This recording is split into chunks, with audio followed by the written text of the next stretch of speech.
നമസ്കാരം. ആണവ ചർച്ചകൾ തുടരുന്നതിനിടെ ഇറാനെ ആക്രമിക്കരുതെന്ന മുന്നറിയിപ്പ് ഇസ്രയേലിന് നൽകിയിരിക്കുകയാണ് അമേരിക്കൻ പ്രസിഡന്റ് ഡൊണാൾഡ് ട്രംപ്.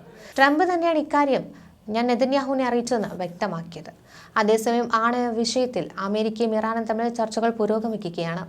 ഇപ്പോൾ ആക്രമണം നടത്തുന്നത് അനുചിതമായിരിക്കും, കാരണം നമ്മളൊരു പ്രശ്നപരിഹാരത്തിന് വളരെ അടുത്താണ് എന്ന് നെതന്യാഹുവിനെ അറിയിച്ചതായാണ് ട്രംപ് മാധ്യമപ്രവർത്തകരോട് പറഞ്ഞിട്ടുള്ളത്. ഇറാനിയൻ ആണവ കേന്ദ്രങ്ങൾ ബോംബിട്ട് തകർക്കുമെന്ന് ഇസ്രയേൽ അടിക്കടി ഭീഷണിപ്പെടുത്തുന്നതിന്റെ പശ്ചാത്തലത്തിലാണ് ഈ ട്രംപിന്റെ മുന്നറിയിപ്പ്. ഇസ്രയേൽ നടത്തുന്ന ഏതുതരം ആക്രമണത്തിനും ശക്തമായ തിരിച്ചടി തന്നെ ഉണ്ടാകുമെന്നാണ് ഇറാനും വ്യക്തമാക്കുന്നത്. അതേസമയം മരവിപ്പിച്ച ഫണ്ടുകൾ അമേരിക്ക വിട്ടുകൊടുക്കുകയും സിവിലിയൻ ഉപയോഗത്തിനായി യുറേനിയം ശുദ്ധീകരിക്കാനുള്ള അവകാശം അംഗീകരിക്കുകയും ചെയ്താൽ യുറേനിയം സമ്പുഷ്ടീകരണം ഇറാൻ താൽക്കാലികമായി നിർത്തിവെക്കാൻ തയ്യാറാകുമോ എന്ന് രണ്ട് ഇറാനിയൻ ഉദ്യോഗസ്ഥരെ ഉദ്ധരിച്ച് റോയിട്ടേഴ്സ് റിപ്പോർട്ട് ചെയ്യുന്നുണ്ട്. അമേരിക്കയുമായി ഒരു രാഷ്ട്രീയ ധാരണ ഉടൻ ഉണ്ടാകുമെന്നും ഇവർ പങ്കുവയ്ക്കുന്നു.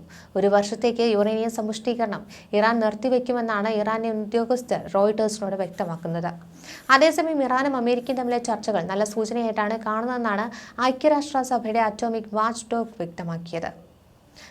ഒമാന്റെ മധ്യസ്ഥതയിലാണ് യുഎസും ഇറാനും തമ്മിലുള്ള ചർച്ചകൾ പുരോഗമിക്കുന്നത്. 5 റൗണ്ട് ചർച്ചകൾ ഇതിനകം തന്നെ പൂർത്തിയായി കഴിഞ്ഞു. റോമിലായിരുന്നു അവസാന ചർച്ചകൾ നടന്നത്. US പ്രത്യേക പ്രതിനിധി സ്റ്റീവ് വിറ്റ്കോഫ് ആണ് ഇറാൻ പ്രതിനിധി സംഘവുമായി 2 മണിക്കൂറിലധികം ചർച്ച നടത്തിയത്. പക്ഷേ ഇതൊക്കെയാണ് വിഷയമെങ്കിലും ഗാസയുടെ അവസ്ഥ ഇപ്പോൾ ദയനീയമെന്ന റിപ്പോർട്ടുകളാണ് പുറത്തുവരുന്നത്. അവിടേക്ക് ഐക്യരാഷ്ട്രസഭയുടെയും അമേരിക്കയുടെയും യൂറോപ്യൻ യൂണിയന്റെയും തുർക്കിയുടെയും ഗൾഫ് രാജ്യങ്ങളുടെയും എന്തിന് ചൈനയുടെയും ഒക്കെ കോടിക്കണക്കിന് ഡോളറിന്റെ സഹായമൊക്കെ എത്തുന്നുണ്ട്. മൊത്തം ഗാസയ്ക്ക് കൊടുത്ത ഫണ്ട് ഉണ്ടായിരുന്നുവെങ്കിൽ ഒരു ന്യൂയോർക്ക് സിറ്റി പണിയാമായിരുന്നുവെന്നാണ് ജെറുസലേം പോസ്റ്റ് പത്രത്തിന്റെ പശ്ചിമേഷ്യ വിദഗ്ധനായ അമി ചേറ്റ് സ്റ്റിൻ പറയുന്നത്. ഗാസ എന്ന് പറയുന്നത് ഒരു വലിയ രാജ്യമൊന്നുമല്ല, വെറും 365 ചതുരശ്ര കിലോമീറ്റർ മാത്രം വരുന്ന ഒരു പ്രദേശമാണ്. അതായത് 1415 ചതുരശ്ര കിലോമീറ്റർ വരുന്ന ആലപ്പുഴ ജില്ലയുടെ 1/4 വരുന്ന ഒരു ഇട്ടാവട്ടം. പക്ഷേ അവിടെ 20 ലക്ഷത്തിലേറെ ജനസംഖ്യയുണ്ട്. ഈ ജനങ്ങളെ പോറ്റാനായി ഒരു യുദ്ധകാലത്തും ഭക്ഷ്യവസ്തുക്കളുമായി 100 കണക്കിന് ട്രക്കുകളെത്തി. പല ലോകരാജ്യങ്ങളും മരുന്ന് അയച്ചു കൊടുത്തു. എന്നിട്ടും കുട്ടികളടക്കം ഗാസയിൽ പട്ടിണി കിടന്ന് മരിക്കുകയാണ്. അപ്പോൾ ഒരു ചോദ്യം ഉയർന്നു, ഈ കൊടുക്കുന്ന ഭക്ഷണവും മരുന്നും ലോക സഹായവുമൊക്കെ എങ്ങോട്ടേക്കാണ് പോകുന്നത്? ഇവിടെ ഗാസയിലെ ഭരണകക്ഷി ഹമാസ് ആണ് എന്ന് മാത്രമല്ല, പാവങ്ങൾക്ക് കിട്ടേണ്ട ഈ സഹായം തട്ടിയെടുക്കുന്നതും ഇതേ ഹമാസ് തന്നെയാണ്. മനുഷ്യകവചമായി സ്ത്രീകളെയും കുട്ടികളെയും ഉപയോഗിക്കുകയും വിദ്യാലയങ്ങൾക്കും ആശുപത്രികൾക്കുള്ളിലും തുരങ്കങ്ങൾ ഉണ്ടാക്കിയ റോക്കറ്റ് വിക്ഷേപണ കേന്ദ്രങ്ങളാക്കുകയും ചെയ്യുന്ന ഹമാസ് ഗാസയിലെ കുട്ടികളെ പിച്ച ചട്ടിയിൽ നിന്ന് പോലും ഇവർ കൈയിട്ട് വാരുകയാണെന്നാണ് ഇസ്രയേലും ആരോപിക്കുന്നത്. ശരിക്കും ഫലസ്തീനികളുടെ ശാപം തന്നെയാണ് ഈ ഇസ്ലാമിക ഭീകര സംഘടന. UN-ന്റെ നേതൃത്വത്തിൽ ഗാസ അതിർത്തി കടന്ന 108 ട്രക്കുകളിൽ 15 ഇസ്രയേൽ തട്ടിക്കൊണ്ടുപോയെന്നായിരുന്നു ഏറ്റവും ലേറ്റസ്റ്റായി വന്ന ഹമാസ് പ്രോപ്പഗൻഡ. ഗാസയിലെ കുട്ടികൾ ഭക്ഷണമില്ലാതെ മരിക്കാൻ പോകുന്നുവെന്ന ലോകവ്യാപകമായ മുറവിളികൾ നടക്കുന്ന സമയത്ത് തന്നെയാണ് ഇവിടേക്ക് ഭക്ഷ്യവസ്തുക്കളുമായി വന്ന ട്രക്കുകൾ കാണാതാവുന്ന സംഭവം ഉണ്ടാകുന്നത്. ഹമാസിന്റെ പ്രോപ്പഗൻഡ ടീമുകൾ ഇത് വാർത്തയാക്കിയപ്പോൾ അൽ ജസീറ തൊട്ടുള്ള മാധ്യമങ്ങൾ ഈ കുട്ടികളെ ഭക്ഷണം വരെ കൊള്ളയടിക്കുന്ന ഭീകരരാക്കി ഇസ്രയേലിനെ ചിത്രീകരിക്കുകയും ഒക്കെ ചെയ്തിരുന്നു. എന്നാൽ ഇതിനെ യഥാർത്ഥ വസ്തുതയെന്നും വീഡിയോയും പിന്നീടൊക്കെയാണ് പുറത്തു വന്നത്. ഹമാസ് ഭീകരർ തന്നെയാണ് ഈ ഭക്ഷ്യ ട്രക്കുകൾ കൊള്ളയടിച്ചത്. എന്നിട്ട് അത് വില കൂട്ടി കരിഞ്ചന്തയിൽ വിൽക്കുകയാണ് ഇവരുടെ രീതി. ഇതിന്റെ വീഡിയോകൾ അടക്കം പുറത്തു വന്നതോടെയാണ് ഹമാസ് പ്ലേറ്റ് മാറ്റിയത്. ഇപ്പോൾ ഹമാസ് പറയുന്നത് ഗാസയിലെ ട്രക്ക് തട്ടിയെടുത്തത് ഭക്ഷ്യക്ഷാമം മൂലം വളരെ ചിലർ ആണെന്നും ഈ പണി ചെയ്ത 20 പേരെ കൊന്നുവെന്നുമാണ്. എന്നാൽ ഇസ്രയേൽ ഡിഫൻസ് ഫോഴ്സ് ഇക്കാര്യം പൊളിക്കുന്നുണ്ട്. ട്രക്ക് തട്ടിയെടുക്കുന്ന പലരുടെയും കയ്യിൽ തോക്കുകൾ കാണാം. ഗാസയിൽ ഹമാസിന്റെ കയ്യിലല്ലാതെ സിവിലിയൻസിന്റെ കയ്യിൽ തോക്കില്ല. അതുകൊണ്ട് തന്നെ ഹമാസ് തന്നെയാണ് ഇതിന്റെ പിന്നിലെന്നാണ് അവർ പറയുന്നത്. മാത്രമല്ല, ഇപ്പോൾ ഹമാസ് കൊന്നുവെന്ന് പറയുന്നത് ഈ ട്രക്ക് തട്ടിയെടുക്കുന്ന ശിക്ഷയല്ലെന്നും മറിച്ച് അതിന്റെ വീഡിയോ എടുത്തതിനാണെന്നുമാണ് ഇസ്രയേൽ അനുകൂല മാധ്യമങ്ങൾ പറയുന്നത്. UN-ന്റേതടക്കം ട്രക്കുകൾ ആയുധക്കടത്തിന് ഉപയോഗിക്കുന്നുവെന്നും അതിലുള്ള വസ്തുക്കൾ കൊള്ളയടിക്കുന്നുവെന്നും ഇത് സഹായം വേണ്ട ഗാസക്കാർക്ക് ലഭിക്കുന്നില്ല എന്നും ഇസ്രയേൽ വളരെ നേരത്തെ തന്നെ പറഞ്ഞുകൊണ്ടിരിക്കുകയാണ്. ഗാസയിലെ ദുരിതം ഹമാസ് നിർമ്മിതമാണെന്നും അവർ ആവർത്തിച്ചു. ഇതിന്റെ ഒടുവിലത്തെ ഉദാഹരണമാണ് ട്രക്ക് കൊള്ള. ഇനി ഈ കൊള്ളയടിയുടെ മോഡസ് ഓപ്പറാൻഡി ഒന്ന് നോക്കാം. എങ്ങനെയാണ് ഇത്രയധികം ആളുകളുള്ള ഒരിടത്തു നിന്നും ഇത്തരത്തിലൊരു കൊള്ളയടിക്കൽ ഉണ്ടാവുക എന്നതൊരു സ്വാഭാവികമായ സംശയമാണ്. അന്താരാഷ്ട്ര സഹായങ്ങൾ സാധാരണ നേരിട്ടല്ല ഈ ഗാസയിലേക്ക് വിതരണം ചെയ്യുന്നത്. അത് ഒന്നുകിൽ UN-നെ ഏൽപ്പിക്കും, അതല്ലെങ്കിൽ അവർ അത് UNRWA എന്ന ചുരുക്കപ്പേരിൽ അറിയപ്പെടുന്ന united national relief and work agency for Palestine refugees in the near east എന്ന ഏജൻസിയെ ഏൽപ്പിക്കും. കൂടാതെ ഈജിപ്തും ഇസ്രയേലും ചേർന്ന് നടത്തുന്ന മനുഷ്യസഹായ കേന്ദ്രങ്ങൾ വഴിയും ഈ സഹായമൊക്കെ എത്തിക്കും. കൂടാതെ അമേരിക്ക, ഇസ്രയേൽ എയ്ഡ് ഏജൻസികളും മറ്റ് സ്വതന്ത്ര മനുഷ്യസഹായ സംഘങ്ങളും ഗാസയിൽ പ്രവർത്തിക്കുന്നുണ്ട്. ഈ ഉൻഡ എന്നത് ഒരു പ്രോ ഹമാസ് സംഘടനയാണ്. ഒക്ടോബർ 7 ആക്രമണത്തിൽ നേരിട്ട് പങ്കെടുത്ത ഹമാസുകാർ പോലും ഉൻഡയിലുണ്ടായിരുന്നു.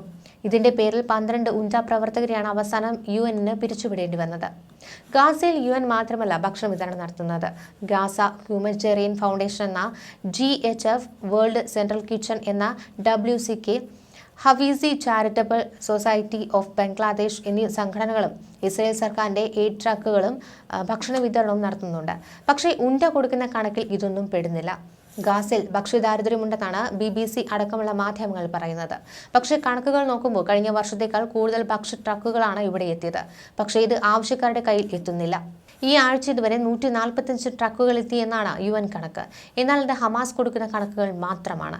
ഇതിൽ മറ്റു സംഘടനകളുടെ സഹായം വരുന്നില്ല. അവയെല്ലാം ചേരുമ്പോൾ ഈ ആഴ്ച മാത്രം 496 ട്രക്കുകൾ ഗാസയിൽ എത്തിയിട്ടുണ്ട്. ഇത് കഴിഞ്ഞ മാസത്തേക്കാൾ കൂടുതലാണ്. കൂടുതൽ ഭക്ഷ്യസാധനങ്ങൾ എത്തുമ്പോഴും പട്ടിണി വർദ്ധിക്കുന്നു. ഫലസ്തീനികളെ കൊണ്ട് മാത്രം തടിച്ചു കൊഴുക്കുന്നവരാണ് ഹമാസ് നേതാക്കൾ. ഗാസയിലെ ജനം പട്ടിണി കിടക്കുമ്പോഴും ഹമാസ് നേതാക്കൾ കോടീശ്വരന്മാരാവുകയാണ്. ഹമാസിന്റെ സമ്പത്ത് ഈ വിഷമസന്ധിയിലും 8 മില്യൺ USD വരുമെന്നാണ് കണക്കുകൾ. പ്രധാന നേതാക്കന്മാരുടെ ആർജിത സ്വത്ത് അതിന്റെ 4 ഇരട്ടിയോളം വരുമെന്നാണ് കണക്കാക്കപ്പെടുന്നത്. അതായത് കേരളത്തിലെ ഒരു ജില്ലയുടെ വലിപ്പം പോലും ഇല്ലാത്ത ഗാസയുടെ അതിജീവനത്തിനായി ഒരു ബഡ്ജറ്റ് തയ്യാറാക്കിയാൽ എവിടെ നിന്നും കടമെടുക്കാതെ തന്നെ കേരളത്തെക്കാൾ വലിയ ഒരു ബഡ്ജറ്റ് ഉണ്ടാക്കാം. കേരളത്തിന്റെ ബഡ്ജറ്റ് $1 ദശലക്ഷം വരും. ഹമാസിന് ലോകവ്യാപകമായി വരുന്ന ഫണ്ട് അടിച്ചുമാറ്റി ഖത്തറിലും മറ്റും പഞ്ചനക്ഷത്ര ജീവിതം നയിച്ചു വരികയായിരുന്നു ഹമാസിന്റെ മുൻ നേതാക്കൾ. അവർ ഓരോരുത്തരും കോടീശ്വരന്മാരാണ്. അവരുടെ മക്കൾ ഗൾഫ് രാജ്യങ്ങളിൽ ആഡംബര ജീവിതം നയിക്കുമ്പോൾ ഗാസയിലെ കുട്ടികൾ ഒരു നേരത്തെ റൊട്ടിക്കായി അടിപിടി കൂടുന്നു. എന്നാൽ വൻ തുകകൾ അടിച്ചുമാറ്റി അവർ പാവങ്ങൾക്കുള്ള ഭക്ഷണച്ചട്ടിയിൽ പോലും കൈയിട്ട് വരാൻ തുടങ്ങുന്നു. അതാണ് ട്രക്ക് മോഷണത്തിലൂടെ വെളിപ്പെടുന്നത്. കുട്ടികൾക്കുള്ള പോഷക വസ്തുക്കൾ വരെയുള്ള ട്രക്കുകൾ തട്ടിയെടുത്ത് സാധനങ്ങൾ വില കൂട്ടി വിൽക്കുകയാണ് ഹമാസിന്റെ രീതി. ഗാസയിലെ എയ്ഡ് ട്രക്കുകളിൽ നിന്ന് ഫലസ്തീനികൾക്കുള്ള ഭക്ഷ്യവസ്തുക്കൾ, വസ്ത്രം, മൊബൈൽ ഫോണുകൾ, സിഗരറ്റ് പാക്കറ്റുകൾ വരെ ഇവർ തട്ടിയെടുത്ത് കരിഞ്ചന്തയിൽ വിൽക്കുന്നു എന്നാണ് ഹമാസ് ചെയ്യുന്നതെന്നാണ് ഇസ്രയേൽ മാധ്യമങ്ങളടക്കം റിപ്പോർട്ട് ചെയ്യുന്നത്. യുദ്ധമില്ലാത്ത സമയങ്ങളിൽ ഫലസ്തീനികൾക്ക് UN നൽകിയിരുന്ന പർച്ചേസ് കൂപ്പണുകളിലെ പണം ഒഴുകുന്നത് ഹമാസിന്റെ പോക്കറ്റിലേക്കാണ്. വോളണ്ടിയേഴ്സ് എന്ന നിലയിൽ നല്ല ശമ്പളം പറ്റി പ്രവർത്തിക്കുന്ന ഹമാസ് ഭീകരർ തന്നെയുണ്ട്. ഇപ്പോൾ പ്രശ്നബാധിത മേഖലകളിലെ കമ്മ്യൂണിറ്റി കിച്ചണുകളുടെ നിയന്ത്രണം UN ഏജൻസികൾക്കും അതുവഴി ഹമാസിനും തന്നെയാണ്. അതായത് ഭക്ഷണവും മറ്റ് അടിസ്ഥാന സൗകര്യം ഇല്ലാത്തതുകൊണ്ടല്ല ഗാസക്കാർ പട്ടിണി കിടക്കുന്നത്. ഹമാസ് അത് അടിച്ചുമാറ്റി സ്വന്തം കീശ വീർപ്പിക്കുന്നതും ഉൽപ്പന്നങ്ങൾ കരിഞ്ചന്തയിൽ വിൽക്കുന്നതും കൊണ്ടുമാണ്. യൂറോപ്യൻ യൂണിയൻ ഗാസയിലെ കുട്ടികൾക്ക് കുടിവെള്ളത്തിന് 100 മില്യൺ യൂറോയുടെ പൈപ്പുകൾ കൊടുത്തിരുന്നു. ഹമാസ് അത് കുഴിച്ചെടുത്ത് ജൂതന്റെ നേരെ റോക്കറ്റ് വിടാൻ ഉപയോഗിക്കുന്നു. അവരുടെ തന്നെ പ്രൊപ്പഗണ്ട വീഡിയോ വഴി അവർ അവകാശപ്പെടുന്നതാണ്.